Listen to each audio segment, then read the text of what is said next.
Assalamualaikum warahmatullahi wabarakatuh. Salam sehat untuk semuanya. Pertama-tama saya ucapkan selamat datang kepada mahasiswa baru Fakultas Kesehatan Masyarakat Universitas Airlangga angkatan tahun 2025-2026. Oke, sebagai rangkaian awal sebelum para mahasiswa baru belajar di FKM, maka kita akan mengenalkan departemen yang ada di Fakultas Kesehatan Masyarakat. Yang salah satunya adalah Departemen Administrasi dan Kebijakan Kesehatan. Oke, sesuai dengan namanya, Departemen Administrasi dan Kebijakan Kesehatan ini berfokus pada dua area besar, yaitu area administrasi dan area kebijakan kesehatan. Jadi, teman-teman nanti ketika belajar ilmu di Departemen AKK akan banyak dikenalkan dengan ruang lingkup ilmu administrasi yang diaplikasikan khusus di bidang kesehatan serta ilmu kebijakan kesehatan. Departemen ini berfokus pada kajian organisasi kesehatan, manajemen bidang kesehatan, kebijakan kesehatan, termasuk ekonomi kesehatan, sistem pembiayaan kesehatan, dan sistem informasi manajemen. Dari apa yang sudah saya sampaikan barusan, maka teman-teman bisa tahu bahwa kita nanti ketika belajar keilmuan AKK akan sangat bersentuhan dengan ilmu-ilmu yang mungkin dipelajari di fakultas lain. Misalnya di Fakultas Ekonomi Bisnis atau di Fakultas Ilmu Sosial dan Ilmu Politik. Karena memang kajian administrasi itu banyak dibahas di FISIP, demikian juga kajian kebijakan. Sedangkan kajian organisasi, manajemen banyak dibahas di Fakultas Ekonomi dan Bisnis.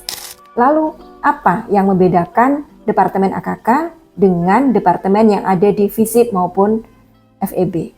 Ya, di Departemen AKK, semua ilmu yang tadi sudah saya sampaikan akan dibahas ketika dia diimplementasikan di bidang kesehatan.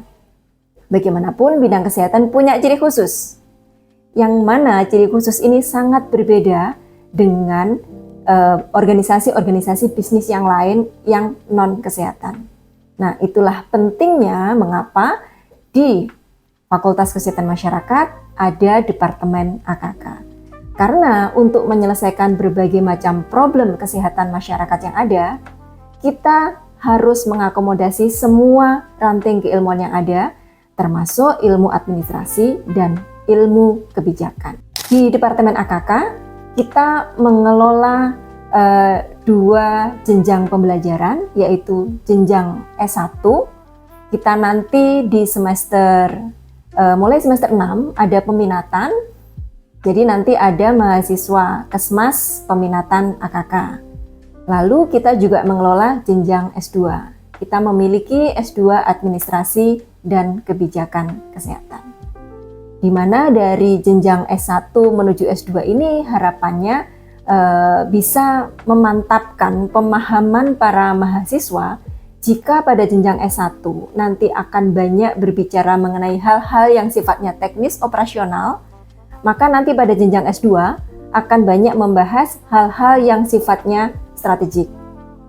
Jadi alumni dari S1 Kesehatan Masyarakat Minat AKK kalau nanti bergabung ke organisasi biasanya akan mengawali karirnya dulu sebagai staf pelaksana, lalu kemudian alumni dari jenjang S2 AKK biasanya akan langsung menduduki jabatan sebagai manajer atau pimpinan. Bahkan banyak di antara mahasiswa S2 kami yang saat bersekolah, saat mengambil jenjang pendidikan S2, sudah berstatus sebagai pimpinan tertinggi di suatu organisasi. Di program studi S2 AKK, kita memiliki 4 peminatan. Ya. Yang pertama adalah minat manajemen kesehatan, di mana di minat manajemen kesehatan ini akan banyak membekali mahasiswa dengan keilmuan AKK. Sehingga capaian pembelajaran dari minat studi manajemen kesehatan diharapkan nanti akan memiliki pemahaman yang lebih tentang keilmuan AKK dan siap seandainya yang bersangkutan nanti akan berkarir sebagai dosen, peneliti, atau akademisi. Minat yang kedua adalah minat administrasi rumah sakit, di mana minat ini secara khusus membahas mengenai ilmu perumahasakitan.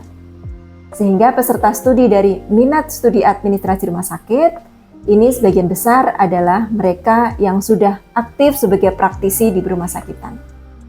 Sebagian besar manajer rumah sakit di Surabaya, bahkan Jawa Timur dan beberapa kabupaten kota lain di Indonesia adalah alumni dari S2 ARS ini. Minat yang ketiga adalah minat manajemen pemasaran dan keuangan pelayanan kesehatan. Minat manajemen pemasaran dan keuangan pelayanan kesehatan ini lebih memfokuskan pada kajian-kajian marketing dan keuangan di pelayanan kesehatan. Dan minat yang keempat adalah manajemen pelayanan kesehatan. Minat manajemen pelayanan kesehatan ini lebih fokus pada kajian makro organisasi kesehatan, sehingga para peserta studi dan alumni dari minat studi manajemen pelayanan kesehatan ini lebih banyak berkiprah di puskesmas, dinas kesehatan kabupaten maupun dinas kesehatan provinsi. Di luar itu juga ada beberapa alumni dari S2 AKK yang sudah berkiprah di berbagai institusi yang lain seperti Kementerian Kesehatan, kemudian ada BPJS, kemudian berbagai macam NGO yang nanti akan kami ulas lebih dalam di paparan selanjutnya. Oke, itu pengenalan mengenai program studi S2 yang ada di bawah Departemen AKK.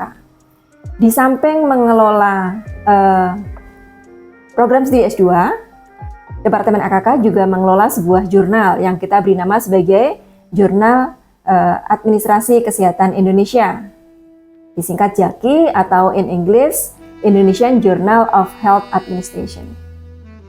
Dan beruntung sekali JAKI ini sudah terindeks Scopus sejak beberapa tahun yang lalu, dan saat ini posisi kuartilnya sudah cukup bagus, pernah pada kuartil 2. Di JAKI ini kita mempublikasikan berbagai macam hasil penelitian yang berkualitas yang diharapkan akan bisa membantu para praktisi untuk mengambil keputusan. Nah, untuk jabatan fungsional yang sangat relate dengan keilmuan AKK, jika adik-adik nanti lulus, yang pertama itu adalah jabatan Adminkes atau Administrator Kesehatan. Jabatan ini sangat populer di Dinas Kesehatan. Banyak alumni kita yang sudah memegang jabatan fungsional sebagai Adminkes atau Administrator Kesehatan ini. Adapun jabatan lain yang juga terkait dengan keilmuan AKK itu adalah analis kebijakan kesehatan. Untuk posisi ini biasanya ada di pengambil kebijakan. Misalkan di Kementerian Kesehatan itu ada sebuah badan yang namanya BKPK, Badan saya lupa singkatannya, Badan Kebijakan dan Pembangunan Kesehatan. Nah, itu ada jabatan di sana, salah satunya adalah analis kebijakan kesehatan. Nah, jadi keilmuan di sini sangat relate untuk bisa menjalankan tugas sebagai analis kebijakan dengan baik. Di samping itu juga ada jabatan perencana kesehatan. Karena di AKK nanti bagaimana cara-cara untuk merencanakan bidang kesehatan itu kita kupas tuntas di sana. Sehingga harapannya nanti bisa membekali lulusan kalau misalkan nanti berkarir sebagai perencana kesehatan. Nah, kalau ditanya di AKK belajar apa? Oke, seperti yang tadi di awal sudah saya jelaskan. Ketika kita belajar di AKK, maka nanti keilmuan yang akan banyak kita ulas itu adalah keilmuan tentang bagaimana mengelola organisasi kesehatan agar bisa berjalan secara efisien dan efektif. Kemudian juga bagaimana menjadi pemimpin yang sukses. Yang selanjutnya adalah bagaimana menjadi manajer yang handal. Itulah kenapa di AKK kita mengibaratkan bahwa para mahasiswa yang bergabung ke minat AKK itu sambutan yang saya sampaikan adalah selamat datang para calon manajer. Karena nanti selama di AKK, mahasiswa akan dididik bagaimana menjadi calon-calon manajer kesehatan yang handal. Yang selanjutnya yang kita pelajari adalah bagaimana menganalisis dan menyusun kebijakan kesehatan, serta bagaimana melakukan penelitian di bidang AKK. Kalian bisa melihat di sini ada pohon ilmu AKK, di mana di situ tergambar banyak cabang ilmu yang itu nanti akan kita pelajari di Departemen AKK, baik di jenjang S1 maupun jenjang S2. Oke, Eh, Satu lagi yang perlu kami kenalkan adalah mengenai dosen-dosen di AKK. Oke, nanti silakan dilihat di sini ada profil-profil dosen AKK. Saya sebutkan secara cepat saja. Ada yang sudah purna, ada yang masih aktif. Yang purna ada 2 yang saya sebutkan di awal. Yang pertama adalah Pak Widodo, beliau adalah ahli manajemen rumah sakit dan kebijakan kesehatan.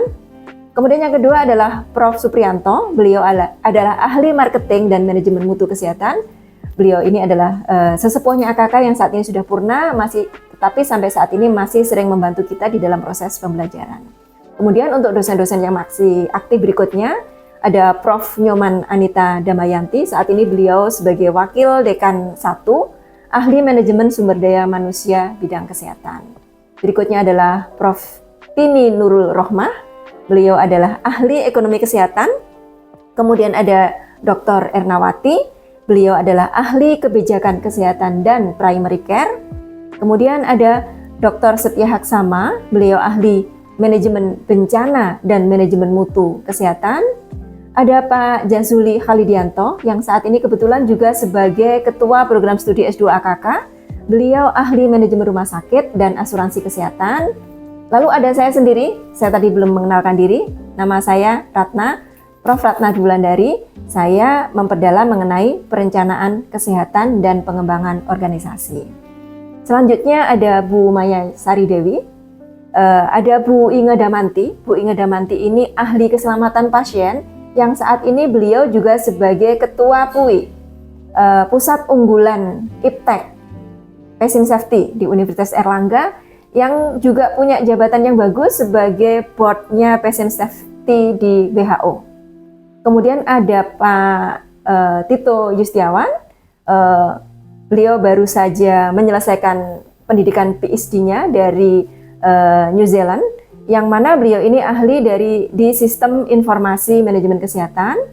Yang berikutnya ada Bu Nuzulul Kusuma Putri, yang saat ini kebetulan masih mengambil program doktoral di USA. Beliau ahli ekonomi dan ekonomi kesehatan dan pembiayaan kesehatan.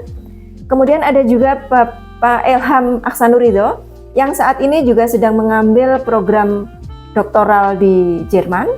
Beliau ahli politik kesehatan.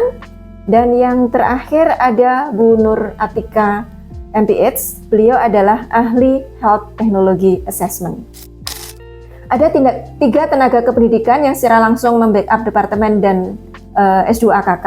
Ada Bu Rini Suprapti, ada Pak Huko, ada Bu Ade, dan ada Mas Rusni. Ya, nanti adik-adik kalau ada urusan dengan para dosen biasanya akan menghubungi para tenaga kependidikan ini.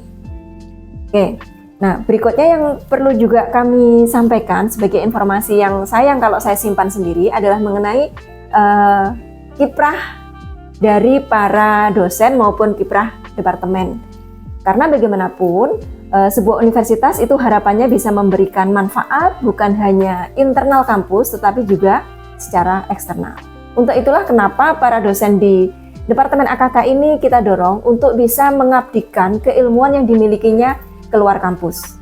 Apa saja kiprahnya? Oke, banyak dari kami, hampir semua dari kami, itu saat ini juga berkiprah sebagai praktisi, konsultan maupun tenaga ahli di bidang pengembangan rumah sakit, perencanaan kesehatan, perancangan kebijakan atau rancangan kebijakan kesehatan, serta konsultan manajemen kesehatan. Kita sudah berkiprah dalam mendampingi rumah sakit, baik di skala lokal di seputaran Surabaya, skala regional di Jawa Timur, maupun skala nasional dengan beberapa provinsi lain. Ya, jadi kalau nanti adik-adik berkenalan dengan person-person yang tadi sudah saya sebutkan dan melihat CV-nya, maka akan terlihat bahwa dosen-dosen di AKK ini jam terbangnya sudah cukup tinggi, sehingga mohon maaf jika nantinya kalau janjian kadang-kadang agak susah. Kenapa? Ya karena beliau-beliau terbang kemana-mana. Ya, mungkin hari ini bisa masih ada di kampus, nanti malam bisa ada di Jakarta, besok bisa ada di Bali. Ya demikianlah. Karena memang seorang dosen kalau hanya berkiprah di kampus, ilmunya mati. Kenapa mati? Karena kita tidak tahu perkembangan di luar. Justru kita harus banyak belajar keluar. Jadi ketika kita mendampingi keluar, itu kita bukan bukan sekedar mengajarkan, tetapi kita juga belajar.